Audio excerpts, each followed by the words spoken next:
ದಿನನಿತ್ಯದ ಬದುಕಿನ ಸಮಸ್ಯೆ ಸಂದೇಹಗಳಿಗೆ ಲೌಕಿಕ ಹಾಗೂ ಪಾರಮಾರ್ಥಿಕ ಸ್ತರಗಳಲ್ಲಿ ಉತ್ತರವನ್ನು ಕಂಡುಕೊಂಡು ಅರ್ಥಪೂರ್ಣ ಸಾರ್ಥಕ ಜೀವನ ನಡೆಸಲು ನಮಗೆ ಇರುವ ಒಂದು ದಾರಿದೀಪ ಡಿವಿಜಿಯವರ ಮಂಕುತಿಮ್ಮನ ಕಗ್ಗ. ಕನ್ನಡದ ಭಗವದ್ಗೀತೆ ಎಂದು ಪ್ರಸಿದ್ಧವಾದ ಈ ಜ್ಞಾನ ಭಂಡಾರದ ಅನಾವರಣವೇ ನಿತ್ಯದ ಬದುಕಿಗೆ ಕಗ್ಗದ ಬೆಳಕು.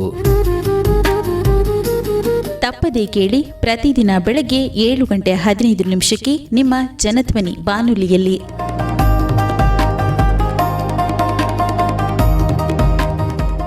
ಈಗ 4ನೆಯ ಪದ್ಯವನ್ನು ನೋಡೋಣ. ಏನು ಜೀವನದರ್ಥ, ಏನು ಜೀವನದರ್ಥ, ಏನು ಪ್ರಪಂಚಾರ್ಥ, ಏನು ಪ್ರಪಂಚಾರ್ಥ, ಏನು ಜೀವ ಪ್ರಪಂಚಗಳ ಸಂಬಂಧ, ಏನು ಜೀವ ಪ್ರಪಂಚಗಳ ಸಂಬಂಧ, ಕಾಣದಿಲ್ಲಿರ್ಪುದು ಕಾಣದಿಲ್ಲಿರ್ಪುದು, ಏನಾನು ಮುಂಟೆ ಅದೇನು, ಏನಾನು ಮುಂಟೆ ಅದೇನು, ಜ್ಞಾನ ಪ್ರಮಾಣವೇಂ ಮಂಕುತಿಮ್ಮ. ಜ್ಞಾನ ಪ್ರಮಾಣವೇಂ ಮಂಕುತಿಮ್ಮ. ಈ ಪದ್ಯದಲ್ಲಿ ಬಹಳ ಗಂಭೀರವಾದಂತಹ ಆಳವಾದಂತಹ ಪ್ರಶ್ನೆಗಳನ್ನು ಡಿವಿಜಿಯವರು ನಮ್ಮ ಮುಂದೆ ಇಡ್ತಾರೆ. ಈ ಪ್ರಶ್ನೆಗಳು ನಮ್ಮೆಲ್ಲರನ್ನೂ ಒಂದಲ್ಲ ಒಂದು ಸಂದರ್ಭದಲ್ಲಿ ಕಾಡಿಯೇ ಇರುತ್ತೆ. ನಾವು ನೋಡೋಂಥ ಜೀವನ, ಹುಟ್ಟು, ಬದುಕಿನ ಜಂಜಾಟಗಳು, ನಾವು ಬೆಳಿತೀವಿ, ಕಷ್ಟಗಳನ್ನು ಎದುರಿಸ್ತೀವಿ, ಏನೋ ಒಂದು ಸಂಪಾದನೆ ಮಾಡ್ತೀವಿ, ಮನೆ ಕಟ್ತೀವಿ, ಮಕ್ಕಳ ಮರಿ ಎಲ್ಲ ಬೆಳೆಯುತ್ತೆ, ಎಲ್ಲ ಬೆಳೀತಾರೆ, ಆಮೇಲೆ ಒಂದಲ್ಲ ಒಂದಿನ ನಾವು ಸಾಯ್ತೀವಿ. ಸೊ ಇಷ್ಟೆಲ್ಲ ಕಷ್ಟಪಡಬೇಕು ಅನ್ನೋದರ ಉದ್ದೇಶ ಏನು? ಯಾಕಿರಬೇಕು ಈ ಜೀವನ? ಇದು ನಮ್ಮಲ್ಲಿ ಅನೇಕರಿಗೆ ಅನೇಕ ಸಂದರ್ಭಗಳಲ್ಲಿ ಕಾಡೋ ಅಂಥ ಒಂದು ಪ್ರಶ್ನೆ. ಕಷ್ಟಪಡೋದಕ್ಕೆ ಅಂತಲೇ ನಾವು ಹುಟ್ಟಿದ್ದೀವಿ ಅಂತ ಅನ್ನೋದಾದರೆ ಯಾಕಪ್ಪ ಹುಟ್ಟಬೇಕಾಗಿತ್ತು? ಯಾಕೆ ಬೇಕಿದು? ಈ ಪ್ರಶ್ನೆಗಳು ನಮ್ಮನ್ನು ಕಾಡ್ತವೆ. ಸುತ್ತಮುತ್ತ ನೋಡೋಂಥ ಪ್ರಪಂಚ ನಮಗೆ ಕಾಣಿಸೋಂಥ ಪ್ರಪಂಚ ಕೂಡ ಅದೇ ರೀತಿಯೇ. ಅಲ್ಲೆಲ್ಲೋ ಒಂದು ಚೆನ್ನಾಗಾಗ್ತಾ ಇದೆ ಅಂತಂದರೆ ಇನ್ನೆಲ್ಲೋ ವಿಧ್ವಂಸಕಾರಕವಾದಂಥ ಒಂದು ಕೆಲಸ ನಡೀತಾ ಇರುತ್ತೆ. ಯಾರೋ ಒಬ್ಬರು ಎಲ್ರಿಗೂ ಒಳ್ಳೇದಾಗಲಿ ಅಂತ ಮಾಡ್ತಾ ಇದ್ದರೆ ಇನ್ಯಾರೋ ಎಲ್ರಿಗೂ ಕೆಟ್ಟದಾಗಲಿ ಅಂತ ಬಯಸ್ತಾ ಇರ್ತಾರಲ್ಲ. ಇದು ಯಾಕೆ ಹೀಗೆ? ಒಬ್ರಿಗೆ ಒಳ್ಳೇದಾಯಿತು ಅಂತಂದರೆ ಅದರಿಂದನೇ ಇನ್ನೊಬ್ರಿಗೂ ಕೆಟ್ಟದಾಗುತ್ತೆ ಅನ್ನೋ ವಿಷಯ ಕೂಡ ನಾವು ನೋಡ್ತೀವಿ. One man's food another man's poison ಅಂತ ನಾವು ಇಂಗ್ಲೀಷ್ನಲ್ಲಿ ಒಂದು ನುಡಿ ಇದೆ. ಸೊ ಹಾಗೆ ಆ ಜೀವ ಪ್ರಪಂಚಗಳ ಸಂಬಂಧ ಏನು?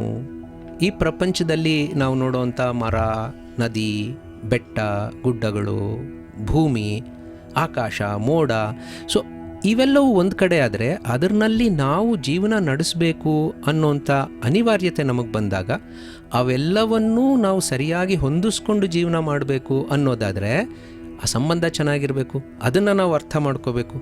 ಸೊ ಅದಕ್ಕೇನು ಆ ಸಂಬಂಧ ಏನು? ಮನುಷ್ಯ ಎಲ್ಲವನ್ನೂ ಬಿಟ್ಟು ಎಲ್ಲವನ್ನೂ ನಾಶ ಮಾಡಿದರೂ ಕೂಡ ತಾನೊಬ್ಬನೇ ಈ ಭೂಮಿ ಮೇಲೆ ನಿಲ್ಲಬಲ್ನ? ದುರದೃಷ್ಟವಶಾತ್ ಇವತ್ತಿನ ಅನೇಕ ಸಮಸ್ಯೆಗಳಿಗೆ ಕಾರಣ ಅಂತಂದರೆ ಇದೇ ಇದ್ದರೂ ಇರಬಹುದು. ತಾನೇ ಎಲ್ಲ ಜೀವಿಗಳಲ್ಲಿ ಅತ್ಯಂತ ಮುಖ್ಯವಾದಂಥ ಜೀವಿ ಅನ್ನೋಂಥ ಭ್ರಮೆ ಮನುಷ್ಯನಿಗೆ ಈಗ ಬಂದ್ಬಿಟ್ಟಿದೆ.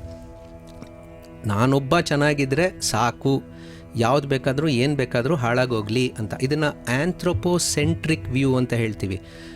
ಮಾನವ ಪ್ರಧಾನವಾದಂಥ ದೃಷ್ಟಿಕೋನ. ನನಗೆ ಚೆನ್ನಾಗಿರಬೇಕು, ಅದರಲ್ಲಿ ನಾನು ಬೆಳೆ ಬೆಳಿಬೇಕು ಅಂದರೆ ಕಾಡನ್ನು ಬೇಕಾದ್ರೂ ಧ್ವಂಸ ಮಾಡ್ತೀನಿ, ಬೆಟ್ಟನ ಬೇಕಾದರೂ ಕಡ್ದು ಹಾಕ್ಬಿಡ್ತೀನಿ. ಯಾಕೆ? ನನಗೆ ಅಷ್ಟು ಭೂಮಿ ನನಗೆ ಬೇಕು. ನನಗೆ ಯಾಕೆ ಬೇಕು? ನಾನು ದುಡ್ಡು ಸಂಪಾದನೆ ಮಾಡಬೇಕು. ಸೊ ಹೀಗೆ ಮಾನವ ಕೇಂದ್ರಿತವಾದಂತಹ ಅನೇಕ ಅಭಿವೃದ್ಧಿ ವಿಚಾರಗಳು ಈಗ ನಮ್ಮನ್ನು ಕಾಡ್ತಾ ಇವೆ. ಸೊ ಹಾಗಾದರೆ ನಮಗೆ ಕಣ್ಣಿಗೆ ಕಾಣುವಂಥದ್ದು ಈ ರೀತಿ ಇದಾದರೆ ಕಣ್ಣಿಗೆ ಕಾಣದೇ ಇರೋವಂಥದ್ದು ಏನಾದರೂ ಇರುತ್ತಾ? ಹಾಗಿದ್ರೆ ಅದೇನು? ಅದನ್ನು ನಾವು ತಿಳ್ಕೊಳ್ಳೋದು ಹೇಗೆ? ಇದು ಡಿವಿಜಿಯವರು ಇಲ್ಲಿ ನಮ್ಮ ಮುಂದೆ ಇಡುವಂಥ ಪ್ರಶ್ನೆ. ಈ ಕಡೆಯ ಸಾಲಿದೆಯಲ್ಲ, ಜ್ಞಾನ ಪ್ರಮಾಣವೇಂ ಮಂಕುತಿಮ್ಮ, ಅದು ಬಹಳ ಮುಖ್ಯವಾದಂಥದ್ದು. ಇಲ್ಲಿ ಪ್ರಮಾಣ ಅಂತಂದಾಗ ನಾವು ತಿಳ್ಕೊಂಡಿರೋ ಹಾಗೆ ಅದು ಒಂದು ಅಕ್ಕಿ ನಾವು ತೊಗೊಂಡ್ರೆ ಎಷ್ಟು ಪ್ರಮಾಣದ ಅಕ್ಕಿ ತೊಗೊಂಡ್ವಿ, ಎಷ್ಟು kg ಅಕ್ಕಿ ತೊಗೊಂಡ್ವಿ ಅಂತ ಒಂದು ಕಡೆ ನಾವು ಅಂದ್ಕೊಳ್ತೀವಿ. ಆದರೆ ಪ್ರಮಾಣ ಅಂತಂದರೆ ಅದರ ಪ್ರೂಫ್ ಅಂತ. ಇದು ನಿಜವಾಗ್ಲೂ ಇದೆ ಅಂತ ನನಗೆ ಹೇಗೆ ಗೊತ್ತಾಗುತ್ತೆ? ಅದನ್ನು ನಾನು ಅರ್ಥ ಮಾಡ್ಕೊಳ್ಬೇಕು. ನಿಜವಾದ ಜ್ಞಾನಕ್ಕೆ ಇವಾಗ ಯಾವುದೋ ಒಂದು ವಸ್ತು, ಆ ವಸ್ತು ಅಲ್ಲಿ ಇದೆ ಅಂತ ನನಗೆ ಗೊತ್ತಾಗಬೇಕಾದ್ರೆ ನಾನು ಅದನ್ನು ನೋಡಬೇಕು. ಸೊ ನೋಡೋದು ಅಂತಂದರೆ ಏನು? ಜ್ಞಾನೇಂದ್ರಿಯವಾದಂತಹ ಕಣ್ಣು, ಆ ಕಣ್ಣಿಗೆ ಅದು ಬೀಳಬೇಕು. ಕಣ್ಣಿನ ನನ್ನ ದೃಷ್ಟಿ ಅದರ ಮೇಲೆ ಬೀಳಬೇಕು. ಆ ವಸ್ತುವಿನ ಮೇಲೆ ಬೆಳಕಿದ್ರೆ ಮಾತ್ರ ನನ್ನ ಕಣ್ಣಿಗದು ಗೋಚರ ಆಗುತ್ತೆ. ಕತ್ಲೆ ಇತ್ತು ಅಂತಂದರೆ ಆ ವಸ್ತು ಇದ್ದರೂ ಕೂಡ ನನ್ನ ಕಣ್ಣಿಗದು ಗೋಚರ ಆಗಲ್ಲ. ಇವಾಗ ರಾತ್ರಿ ನಾವೇನೋ ಒಂದು ವಸ್ತುವನ್ನು ಹುಡುಕಬೇಕು. ದಿನ ನಾವು ರಾತ್ರಿ ಟೈಮಲ್ಲೇ ಹುಡುಕಬಹುದಾದಂಥ ವಸ್ತುಗಳೇನೋ, ಒಂದು ಬೀಗದ ಕೈ ಬಿದ್ದೋಯ್ತು ಅಂದ್ಕೊಳ್ಳೋಣ, ಅದನ್ನು ಹುಡುಕಬೇಕು. ಬೀಗದ ಕೈ ಅಲ್ಲೆಲ್ಲೋ ಬಿದ್ದಿದೆ, ಆದರೆ ನನ್ನ ಕಣ್ಣಿಗೆ ಯಾಕೆ ಕಾಣಿಸ್ತಾ ಇಲ್ಲ? ಕತ್ತಲೆ ಇದೆ. ಬೆಳಕು ಬಂದರೆ ಬಹುಶಃ ಅದು ಎಲ್ಲಿ ಅಂತ ನನಗೆ ಸುಲಭವಾಗಿ ಕಾಣಿಸ್ಬಹುದು. ಅಕಸ್ಮಾತ್ ನನ್ನ ಕಣ್ಣಲ್ಲಿ ದೃಷ್ಟಿದೋಷ ಇತ್ತಪ್ಪ, ನನ್ನ ಕನ್ನಡಕ ಎಲ್ಲೋ ಇಟ್ಬಿಟ್ಟಿದ್ದೆ, ಹಾಗೇನು ಬೆಳಕು ಇದೆ, ಬೀಗದ ಕೈಯೂ ಇದೆ, ನನಗೆ ಕನ್ನಡಕ ಇದ್ದರೆ ಮಾತ್ರ ನನಗದು ಕಾಣಿಸುತ್ತೆ. ಸೊ ಹೀಗೆ ಅಲ್ಲಿ ಪ್ರತ್ಯಕ್ಷವಾಗಿ ಇರೋಂಥ ವಸ್ತು ಕೂಡ ನನಗೆ ಅದು ಗೋಚರವಾಗಬೇಕು ಅಂತಂದರೆ ಅನೇಕ ಆಯಾಮಗಳು ಅಲ್ಲಿ ಇರ್ತವೆ ಅನ್ನೋದು ನಾವು ತಿಳ್ಕೊಳ್ಬೇಕು. ಸೊ ಹಾಗೆ ಒಬ್ಬ ವ್ಯಕ್ತಿ ಇನ್ನೊಬ್ಬ ವ್ಯಕ್ತಿಯ ಜೊತೆ ಸ್ಪಂದಿಸುವಾಗ ಕೂಡ, ಇವಾಗ ನನ್ನ ಎದುರಿಗೆ ನನ್ನ ಸ್ನೇಹಿತನಾದಂಥ ಯಾರೋ ರಾಮಯ್ಯನೋ ಸೋಮಣ್ಣನೋ ಯಾರೋ ಬಂದ ಅಂತ ಅಂದ್ಕೊಳ್ಳೋಣ. ನನ್ನ ಕಣ್ಣಿಗೆ ಗೋಚರವಾಗ್ತಾ ಇರುವಂಥದ್ದು ರಾಮಣ್ಣ ಬಂದ ಅಂಥೇಳಿ.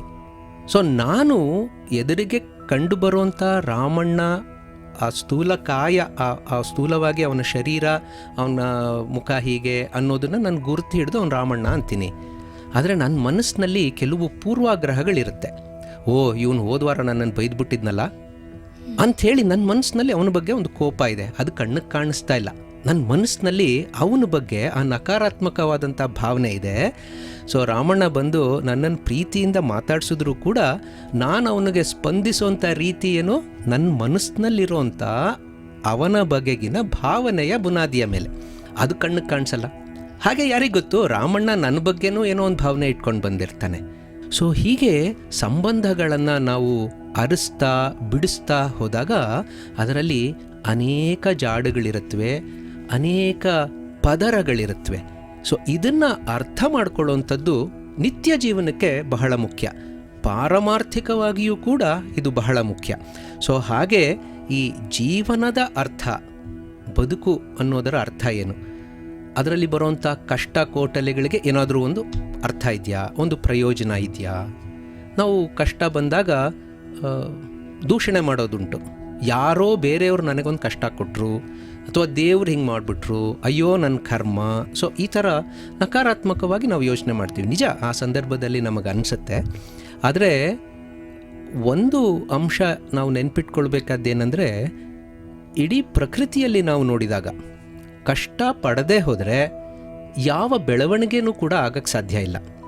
ಒಂದು ಬೀಜ ಮೊಳಕೆ ಒಡೆದು ಮರವಾಗಿ ಬೆಳಿಬೇಕು ಅಂತಂದರೆ ಅದರಲ್ಲಿ ಅನೇಕ ಕಷ್ಟಕರ ಅನ್ನಿಸ್ಬಹುದಾದಂಥ ಸಂದರ್ಭಗಳಿರುತ್ತೆ. ಚಿಗುರು ಹೊಡಿತಾ ಇರುವಾಗ ಆ ಬೀಜದ ಒಂದು ಕವರ್ ಏನಿರುತ್ತೆ ಅದನ್ನು ಛೇದಿಸ್ಕೊಂಡು ಆಚೆ ಬರಬೇಕು. ಒಂದು ಕಂಬಳಿ ಹುಳ ಚಿಟ್ಟೆಯಾಗಬೇಕಾದ್ರೆ ಬಹಳ ಕಷ್ಟಕರವಾದಂಥ ಒಂದು ಪ್ರಕ್ರಿಯೆಯನ್ನು ದಾಟಿದಾಗ ಮಾತ್ರ ಆ ರೆಕ್ಕೆಗಳು ಮೂಡೋದಕ್ಕೆ ಸಾಧ್ಯ.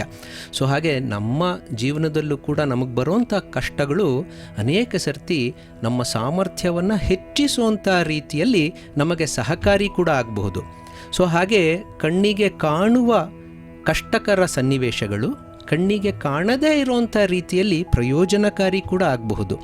ಸೊ ಹಾಗೆ ನಮ್ಮ ಜೀವನದಲ್ಲಿ ಒಂದು ಅರ್ಥವನ್ನು ಕಂಡುಕೊಳ್ತಾ, ಜೀವ ಪ್ರಪಂಚಗಳ ಸಂಬಂಧವನ್ನು ಅರ್ಥ ಮಾಡ್ಕೊಳ್ತಾ, ಪರಸ್ಪರರಲ್ಲಿ ಸಂಬಂಧವನ್ನು ಕಲ್ಪಿಸ್ಕೊಳ್ತಾ, ನಮ್ಮ ಜ್ಞಾನವನ್ನು ಸರಿಯಾದ ಪ್ರಮಾಣ, ಸರಿಯಾದ ಪ್ರೂಫ್ ಇಟ್ಕೊಂಡು ನಾವು ಜೀವನವನ್ನು ನಡೆಸಬೇಕು ಅನ್ನೋಂಥದ್ದು ನಮಗೆಲ್ಲ ಗೊತ್ತು.